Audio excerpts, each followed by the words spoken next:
Good afternoon, everyone. Ngasi Thangje numit December ki date 10, 2022 ye. Ngasi se akhoi gi Manipur chahi kuntram ki mamangda akhoi na angang wing da leiramba laikai akhoi gi kairo laikai kamaina tawrami aduga ngasi na karamba phibam da leiri haibigi matangda wari am tawjage mayam gi sum akhoi gi informative oiba mong tawgada wari ni sida karambana fai natraga karambana chumi akhoi gi fall finding gi matang asung natte si mahana haijige akhoi ahongba akhoi na angang oiring da ukiba aduga haujina uraktaba aduda focus tawjaba kainoni team ni akhoi na angang oiring da akhoi laikai da tare ka akhoi khakta nate adu ayamba akhoi gi laikai da lambi koila sabdi nate adu lambi phajana lei koi nung da puthabu orsu akhoi gi lambi leire aduga lambi du gi yet oida lam matek ama leiraga adu gi amka nakanda koi khongban leiraga adu dagi amka koi adu da tari ba koi gi inkol hai tare adu main lei sigi hai ba koi gi lambi ama leire gi pattern se lambi leire lambi du gi nakan ani mukta lam macha mam leire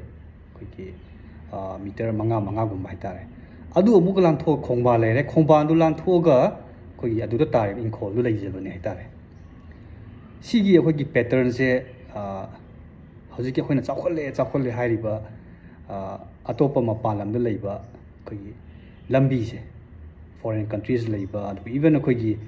india mong da wari toro phawda akhoi na phajai sidi ya mong tai gan khaliba lambi adu maina to pattern nei ta de ko siji akhoi thaina akhoi gi manipur leiba laikai da leiba lambi du urakpa akhoi gi saktam amma ne tare hoi koilas tha de habduna amma oiraga su lambi leire lambi na kan lam leire adu gum khongba leiba hai ba khoi gi composition ahum sina semaga lambi am hai ba ji adu main leire pani adu hojikti adu du ukhitre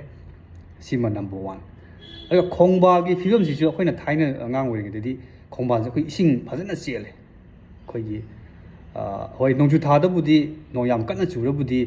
adu de gi patholok ba khopal khari yawe adu bu khoi gi chahi ama tha 30 thoi leibu matam ji da ayamba matam da ising je dum chelaga lei tare aduga sida cheli be ising ji su aduki matik phai lu su loi aduga khoi gi nong gi chang khoi gi imung manung da khoi gi sengkop ko samdok pota si nari ba even khoi gi injang na pi cham bo si nei aduga iru jaba si nei adidi yamka khoi gi bucket kum nan toroga khongban de gi ising tu soga yumda pusinaraga am yumda khoi gi taka tap da si nei sumaina urokpa khoi gi phibam ani du hojikti ukhidre ado khongban ji sum pixel lai hojik se khongban ju pixel lakpa adu nong chu matam da edi mana pudo ising du khongban du na pikla abnina pubo ngam dramina khoi ising isaw thok ju hengkale aduga ising ji ju phajana chendra bina khoi gi amot pa je khoi dum laikai de sum lai ho bai tare khongban du ising du phajana chelaga di mana adum khoi makha da puda graga adu gi khoi natural process abada dum leijaram ba pot to khoina khongban gi ma gi araw do aduga aru bu ju hantarabnina adi khongban khopchin ba gi haitare ko adu ising chem gi chang hantarabnina khoi amot pe gi chang je hengkale aduga amot position dum khoi laikai sum lai ho ba aduna maram warga manam nam thiba adu khoi laina tina tholok gi chang si ju khara hengala pra aina du maina khoi khongban na maram oiraga aina amai khalle aduga khoi lambi si ju khoi sum khoi gi lambi khopchin be tare ko khoi hainabi am lai khoi manipur da hojikpudi anoba sarkar na khoi gi kari haini aina yadaba moong da khoi gi land encroachment toram se khoi gi amka maning hanna baina du maina yam kana chathabigi paudi mayam puna mana khoi news ka media da kai da ubire adubu khoi gi khoi lambi khopchin bi adu de khomban da khoi phunjin bi khochin ma se khoi hai riba khoi gi subject ani se si je khoi han gi phibam du da khoi gi hanjin nambam daga ta lambi ji sawr ga di khoi gi traffic tho aroi adu di khoi gi tanglo matam je khoi gi thabok chathosing to matam da khoi gi khoi ju chat pa ya ni adu lai ba mi du ma su matam mang de chat pa ya de ni ta khongbang gi tang su khoi gi इसिंसे फजन चलहलबा तो इतागदी अखोगी अमोटपा कई कराचे माला सुम मखादा पुदग्रगा अखोगी natural process तो मासे यावजरगदी